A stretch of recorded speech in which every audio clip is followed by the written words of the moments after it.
Hi everyone, I'm Don Ralph. Today we're diving into the International Criminal Court, or ICC, to explore its fundamental role and functions. We'll also take a closer look at various aspects of its proceedings, particularly in relation to the case involving former President Duterte. Join me as we unpack these important topics and gain a clearer understanding of the ICC's impact on international justice. Now let us look in the funding aspect of the ICC. It's impossible to provide the exact real-time value of each of the 125 member states' contributions to the ICC's budget. This is because the contributions are dynamic.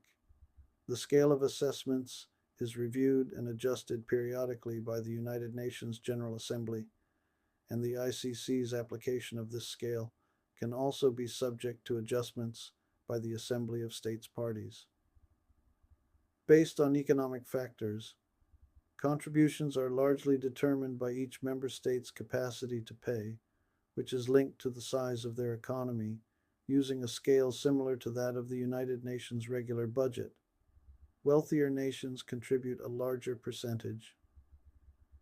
Dependent on the approved budget, the total amount each state contributes depends on the overall budget approved by the Assembly of States Parties for a given year. However, I can give you some key information and context. Link to the UN Scale of Assessments. Article 117 of the Rome Statute states that the ICC's scale of assessments for contributions is based on the scale adopted by the United Nations for its regular budget, adjusted according to the principles on which that scale is based. Capacity to pay. The UN scale of assessments operates on the principle of capacity to pay, with adjustments and ceilings to avoid excessive contributions from any single member. This principle is mirrored in the ICC's system. Major contributors. Historically, the largest contributors to the ICC's budget tend to be economically developed nations with significant financial capacity. In 2022, for example, Japan, Germany, France, and the United Kingdom were among the largest contributors. Approved budget for 2024 and 2025. The approved budget for the ICC in 2024 was $187,084.300. The approved budget for the ICC in 2025 is $195,481.500. How contributions are calculated. Each member state is assigned a proportion of the overall budget based on their relative economic strength following the UN's methodology. This results in a percentage that, when applied to the total budget, determines their assessed contribution. To find specific contribution amounts for each state, you would need to consult the official documents of the Assembly of States Parties of the ICC, particularly the resolutions on the budget for each year. These documents often include tables detailing the assessed contributions of each member state. These resolutions are usually available on the ICC's website. In summary, there isn't a fixed value for each member's contribution. It's a dynamic figure calculated annually based on the ICC's approved budget and the member state's capacity to pay, following principles similar to the UN scale of assessments. The question of fairness in incurring expenses for ICC proceedings against Rodrigo Duterte, given the Philippines' withdrawal, raises complex legal and ethical considerations. Here's a breakdown of the key arguments. Arguments for incurring expenses. Jurisdiction over crimes committed during membership. The ICC asserts its jurisdiction over crimes committed while the Philippines was a state party to the Rome Statute, November 1st, 2011 to March 17th, 2019. The alleged crimes within the war on drugs fall within this period. The withdrawal does not retroactively negate the ICC's jurisdiction. This principle is established in international law. Accountability for grave crimes. The ICC's mandate is to prosecute the most serious crimes of international concern. The alleged crimes against humanity are considered exceptionally grave. The pursuit of justice, even after a state's withdrawal, is seen as essential to upholding international law and preventing impunity. Victims' rights. Victims of alleged crimes have a right to justice and reparations. The ICC's proceedings serve to provide a measure of justice and recognition for victims, regardless of the state's current membership status. Deterrent effect. Prosecuting alleged crimes, even after a state's withdrawal, sends a strong message that those responsible for grave crimes will be held accountable, deterring future atrocities. Principle of complementarity. The ICC only intercedes when national courts are unwilling or unable to, and the ICC has determined that the Philippines is unwilling to carry out genuine investigations. Arguments against incurring expenses. State sovereignty. Some argue that prosecuting a citizen of a non-member state infringes upon state sovereignty. The Philippines' withdrawal could be interpreted as an expression of its desire to handle its own affairs. Financial burden. ICC proceedings are expensive, and some might question the allocation of resources to prosecute individuals from non-member states. The financial burden falls on the member states, which may raise questions of fairness. Practical challenges. Enforcing ICC warrants and securing cooperation from a non-member state can be challenging and costly. The Philippines has voiced that it will not cooperate with the ICC. Political implications. The prosecution of a former head of state can have significant political repercussions, potentially destabilizing relations between two states. Conclusion. The ICC's decision to proceed reflects its commitment to upholding international law and ensuring accountability for grave crimes, even in the face of state withdrawal. The financial and practical challenges are weighed against the imperative to pursue justice and prevent impunity. The ICC's position is that the crimes were committed while the Philippines was a member, therefore giving them jurisdiction. Ultimately, the fairness of incurring expenses is a matter of ongoing debate within the international community. The charges and allegations against Rodrigo Duterte stem primarily from his involvement in the War on Drugs campaign, both during his time as mayor of Davao City and later as President of the Philippines. Here's a breakdown. Crimes against humanity. The International Criminal Court, ICC, is investigating allegations that Duterte committed crimes against humanity, specifically murder. These allegations center on the widespread and systematic killings that occurred during the war on drugs. The ICC's investigation covers the period from November 1, 2011 to March 16, 2019, which falls within the time the Philippines was a member of the ICC Davao Death Squad. Before his presidency, while Duterte was mayor of Davao City, he was linked to the alleged Davao Death Squad. This group was accused of carrying out extrajudicial killings of suspected criminals. Allegations of his involvement in these killings are also part of the ICC's investigation. War on Drugs campaign. As president, Duterte launched a nationwide war on drugs that resulted in thousands of deaths.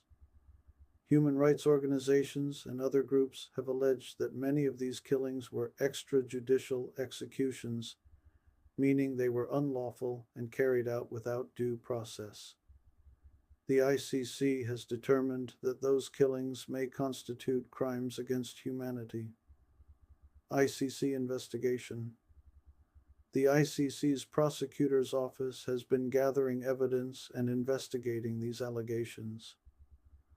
The ICC has determined that the Philippine government has not properly investigated these crimes themselves, which is why the ICC has stepped in. The ICC has issued a warrant for Duterte's arrest and is in the process of prosecuting him.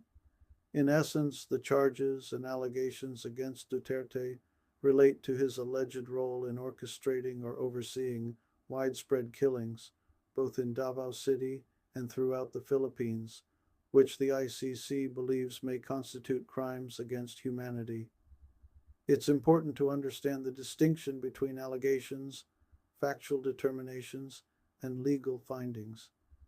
Here's how the ICC's Office of the Prosecutor, OTP, has approached the allegations against Rodrigo Duterte. Investigation and evidence gathering. The OTP has conducted extensive investigations, gathering evidence from various sources. This includes testimonies, documents, and other relevant materials. The aim is to establish whether there are reasonable grounds to believe that crimes within the ICC's jurisdiction were committed. Pretrial Chamber's assessment. The ICC's pretrial chamber has reviewed the evidence presented by the OTP. Based on this review, the pretrial chamber has determined that there are reasonable grounds to believe that Duterte bears criminal responsibility for crimes against humanity, specifically murder. This is the basis of the arrest warrant that has been issued. Not a final determination of guilt. It's crucial to emphasize that this determination is not a final verdict of guilt. The pretrial chamber's assessment is a preliminary step to authorize the continuation of proceedings. The final determination of guilt or innocence will be made by the trial chamber if the case proceeds to trial. Factual basis. The OTP's allegations are based on factual evidence gathered during its investigations.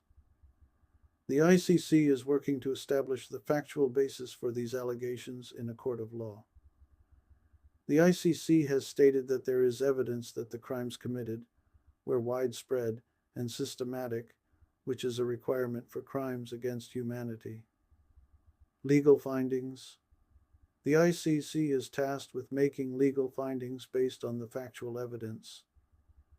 This involves determining whether the alleged acts constitute crimes under the Rome Statute. In summary, the OTP is operating on the basis of factual evidence that has led the pretrial chamber to determine that there are reasonable grounds to believe crimes were committed. The ICC is in the process of working to establish the legal findings that would be needed for a conviction. It's important to understand the distinction between allegations, factual determinations, and legal findings. Here's how the ICC's Office of the Prosecutor, OTP, has approached the allegations against Rodrigo Duterte. Investigation and evidence gathering.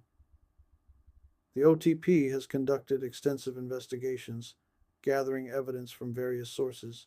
This includes testimonies, documents, and other relevant materials. The aim is to establish whether there are reasonable grounds to believe that crimes within the ICC's jurisdiction were committed. Pretrial Chamber's assessment. The ICC's pretrial chamber has reviewed the evidence presented by the OTP. Based on this review, the pretrial chamber has determined that there are reasonable grounds to believe that Duterte bears criminal responsibility for crimes against humanity, specifically murder. This is the basis of the arrest warrant that has been issued. Not a final determination of guilt. It's crucial to emphasize that this determination is not a final verdict of guilt. The pretrial chamber's assessment is a preliminary step to authorize the continuation of proceedings. The final determination of guilt or innocence will be made by the trial chamber if the case proceeds to trial. Factual basis. The OTP's allegations are based on factual evidence gathered during its investigations. The ICC is working to establish the factual basis for these allegations in a court of law. The ICC has stated that there is evidence that the crimes committed were widespread and systematic, which is a requirement for crimes against humanity. Legal findings. The ICC is tasked with making legal findings based on the factual evidence. This involves determining whether the alleged acts constitute crimes under the Rome Statute. In summary, the OTP is operating on the basis of factual evidence that has led the pretrial chamber to determine that there are reasonable grounds to believe crimes were committed. The ICC is in the process of working to establish the legal findings that would be needed for a conviction. Statement of the ICC Office of the Prosecutor on the arrest of former Philippine President Rodrigo Roa Duterte. The Office of the Prosecutor of the International Criminal Court, ICC, welcomes the arrest and transfer of the suspect, Mr. Rodrigo Roa Duterte, former President of the Philippines, on 11 March 2025 by the authorities of the Republic of the Philippines. Mr. Duterte has been arrested in the context of the office's ongoing investigation into the situation in the Republic of the Philippines. On the basis of its independent and impartial investigations, the Office of the Prosecutor alleges that Mr. Duterte, as founder and head of the Davao Death Squad, then mayor of Davao City, and subsequently as the President of the Philippines, is criminally responsible for the crime against humanity of murder, Article 7.1a of the Rome Statute, committed in the Philippines between 1st November 2011 and 16th March 2019. Mr. Duterte is alleged to have committed these crimes as part of a widespread and systematic attack directed against the civilian population. In the warrant of arrest it issued on 7th March 2025, pretrial chamber determined that there are reasonable grounds to believe that Mr. Duterte bears criminal responsibility for the crime against humanity of murder. Crimes occurred during the period when the Philippines was a state party to the Rome Statute, the ICC's founding treaty. The arrest of Mr. Duterte is an important development in the office's pursuit of accountability in the situation in the Republic of the Philippines for alleged crimes committed in the context of the so-called War on Drugs campaign. The office has been able to conduct this work through the coordinated efforts of its Philippines Unified Team, under the guidance and leadership of Deputy Prosecutor Mame Mandiaye Niang, as well as its newly established Tracking and Information Fusion Section and other relevant components of the office. The office is also grateful for the work of the registry and the effective coordination of efforts to secure the arrest of the suspect. This is a crucial step in our continuous work to ensure accountability for the victims of the most serious crimes under ICC jurisdiction. The office is now commencing preparations towards the initial appearance and subsequent judicial proceedings before the court. The office wishes to thank all the victims, survivors, witnesses, and activists from the Philippines who have stepped forward to cooperate in the office's investigation. Their strength, courage, and perseverance make these significant developments possible. Those who wish to further cooperate or who have relevant information are encouraged to do so via the office's witness appeal portal. The office's investigation in the situation in the Republic of the Philippines continues. In pursuing further accountability in this situation, the office hopes to engage with the Philippine authorities on potential avenues of cooperation and will continue to rely on the partnership of national authorities, regional and international organizations, civil society, and the communities affected by Rome Statute crimes. Why did the Philippines turn over its former president to the ICC? Manila's arrest shows that leaders aren't free to violate international law. Why did the Philippines turn over its former president to the ICC? Manila's arrest shows that leaders aren't free to violate international law. On March 11th, police in Manila arrested former Philippines President Rodrigo Duterte pursuant to an International Criminal Court (ICC) arrest warrant, Prosecutors allege that Duterte is criminally responsible for the crime against humanity of murder in the context of the war on drugs in the Philippines.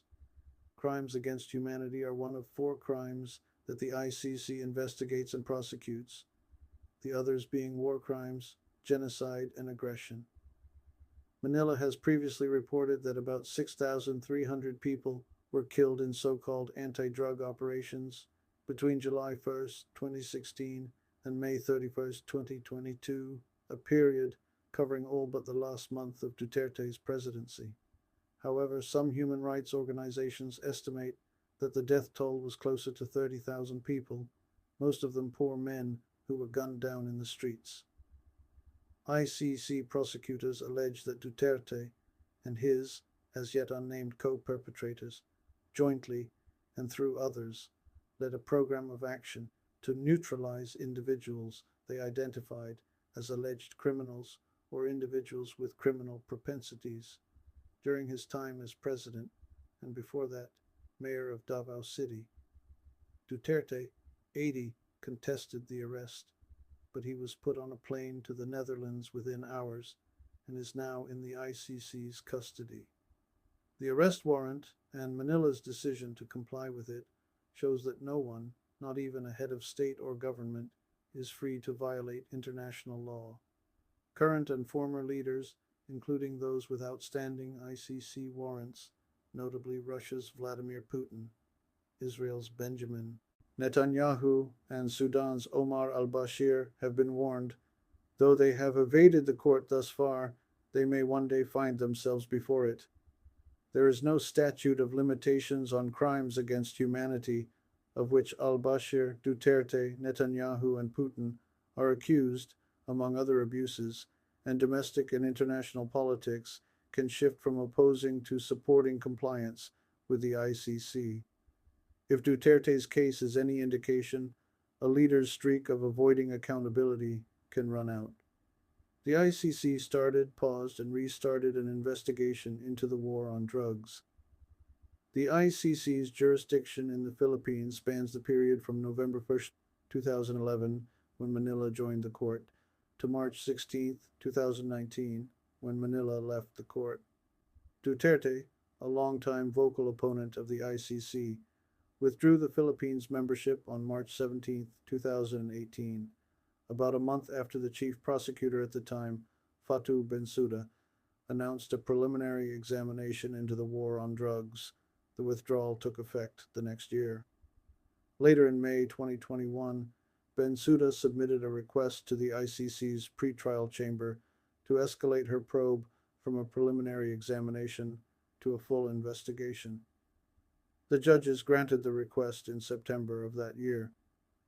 But 2 months after that, in November, Duterte's government requested that the ICC defer to Philippines' national authorities, consistent with the principle of complementarity, so long as a country conducts genuine proceedings into conduct that is substantially similar to conduct that the ICC is investigating, the court must step aside. But Bensouda's successor, Karim Khan, concluded in June 2022, while Duterte was still in office, that the Philippines government hadn't undertaken genuine proceedings of its own. Khan, therefore, asked the pretrial chamber to continue the investigation. The judges agreed with his assessment in January 2023 and allowed the investigation to resume. Though the Philippines is no longer a member, the ICC retains jurisdiction over suspected atrocities committed by nationals of the Philippines or on the country's territory for the roughly 7.5 years when it was a member. This reflects both the strength and a limitation of the ICC. States can withdraw their consent to the court's jurisdiction prospectively, though not retrospectively. The ICC's mandate represents another strength and limitation. The court is empowered to investigate and prosecute the most extreme forms of political violence, and this means that accountability for alleged perpetrators is often politicized. Duterte, the first leader from Asia ever charged by the ICC, has long inveighed against the court, accusing it of being biased, against countries in the global south. But as Bensouda once pointed out, how can the court be biased against global south countries when it does its work on behalf of victims in myriad contexts in countries around the world? Duterte campaigned on extrajudicial killings. Duterte served as mayor of Davao City, one of the Philippines' largest cities, on and off between 1988 and 2016. Known for his ruthless approach to crime, he earned himself the nickname the Punisher. Starting early in his tenure as mayor, he directed the Davao Death Squad, DDS, an irregular unit that he founded, which, alongside law enforcement, killed numerous people who were suspected of illegal activities, including drug offenses. Duterte promised to nationalize these operations when he ran for president. He once brazenly declared on the campaign trail, "Forget the laws on human rights. If I make it to the presidential palace, I will do just what I did as mayor." He continued, threatening that drug pushers, hold up men, and do nothings, you better go out, because I'll kill you. He won the 2016 election by an overwhelming margin. Promises made, promises kept. Duterte kept his dark campaign promise, unleashing a violent national crackdown on crime and drugs. And, despite some public outcry from segments of Filipino society, he remained popular, month after month, year after year, owing in part to ascendant populism, historic public investments in infrastructure and social services, and citizens feeling that the government was working for them. But he is now facing prosecution by the world's foremost criminal court, which has been aided by former DDS and law enforcement personnel, a dramatic change in fortune for the former president. Like all leaders, Duterte had a responsibility to keep his country safe, including from crime and illegal drugs. But no leader has a license to kill. Directing extrajudicial killings violates rule of law principles like due process. Under the Philippines Constitution and the International Covenant on Civil and Political Rights, which Manila ratified in 1986, everyone accused of a crime is entitled to a trial, and punishments for those found guilty must be consistent with existing statutes. As it happens, the Philippines abolished the death penalty in 2006, which Duterte attempted but failed to reinstate. So, there is no legal basis for a sentence of death, let alone a street killing, in the Philippines. The crime against humanity of murder. When they granted prosecutors' request for an arrest warrant, judges in the ICC's pretrial chamber said that they had seen sufficient evidence at this stage for prosecutors' contention that Duterte masterminded a crime against humanity.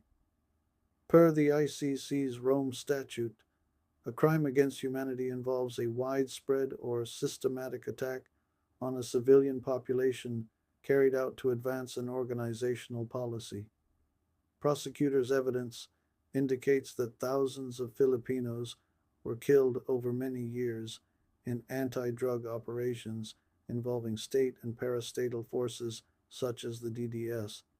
The killings shared a number of common features, including victim profiles, and Duterte, as head of the DDS, mayor, and president, defined the scope and purpose of the operations and had de jure and de facto control over the various actors who carried them out.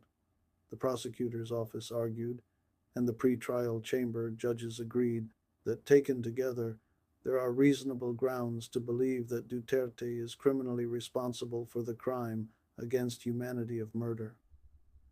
He and his co-perpetrators abused their power to murder the targeted population and treated the lives of their victims as disposable. Duterte's government previously wrote off some deaths, including those of children, as unavoidable collateral damage. Officials at the ICC disagree. The killings were not just avoidable, they were unlawful, a shift in national politics. It would be difficult to overstate how historic Duterte's arrest is. The Philippines is only the second country in the world to arrest a former head of state or government and assist in their transfer to the ICC. The other was Ivory Coast, in the case of Laurent Gbagbo. As we wrap up our 30-minute journey together, I want to extend my heartfelt thanks for joining me. If you found this content valuable, please take a moment to like and share it with others who might be interested. Your support means the world to me and helps me create even more informative content in the future. Don't forget to subscribe to stay updated on our upcoming videos. Together, we can continue exploring and learning. Thank you once again, and I can't wait to see you in the next one.